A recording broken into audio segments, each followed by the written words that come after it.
Hello everyone, welcome back to our channel. So आज के video में आपको वाइट एंड पिंक कलर के डिज़ाइंस के लेटेस्ट कलेक्शंस देखने को मिलेंगे। सो फ्रेंड्स, वीडियो को इन तक ज़रूर देखिएगा, वरना इससे ना हो इनमें से एक बार डिज़ाइंस आप मिस कर दो। सो फ्रेंड्स, आज के वीडियो से आइडिया लेकर आप इस तरह के फैंटास्टिक केक डिज़ाइंस को ट्राई कर सकते हो।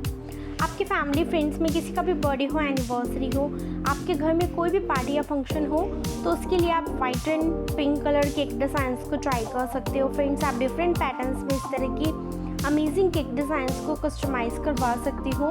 मैंने इस वीडियो में सिंपल एंड हैवी दोनों तरह के केक डिज़ाइंस आपके साथ शेयर किए हैं। सो आपको इनमें से जो भी डिज़ाइंस पसंद आए ना, आप उसका स्क्रीनशॉट ले सकती हो और जब भी आपको बनवाना हो तो अपने पास वाली बेकरी या केक शॉप में दिखाकर आप ऑर्डर कर सकते हो फ्रेंड्स। एंड अगर आपको white and pink colour cake designs की और भी कलेक्शंस देखनी हो ना, तो आप मेरे चैनल को विजिट कर सकते हो फ्रेंड्स। आपको मेरे चैनल पे इसी तरह की और भी इंटरेस्टिंग एंड हेल्पफुल वीडियोस देखने को मिलेंगे। सो अगर आज का वीडियो पसंद आए तो इस वीडियो को लाइक कर दीजिएगा, शेयर कर दीजिएगा और चैनल पे पहली बार आए हैं तो सब्सक्राइब करना मत भूलिएगा। एंड सब्सक्राइब के पास वाले बेल आइकन पर क्लिक करके ऑल के बटन को भी प्रेस कर दीजिएगा, ताकि मेरे आने वाले हर वीडियोस की नोटिफिकेशन आपको सबसे पहले मिल सके।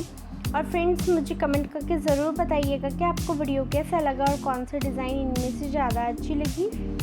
तो वीडियो के साथ एंड तक बने रहिएगा, एंजॉय करिएगा वीडियो को। मिलते हैं नेक्स्ट वीडियो में, तब तक के लिए टेक केयर, बाय बाय।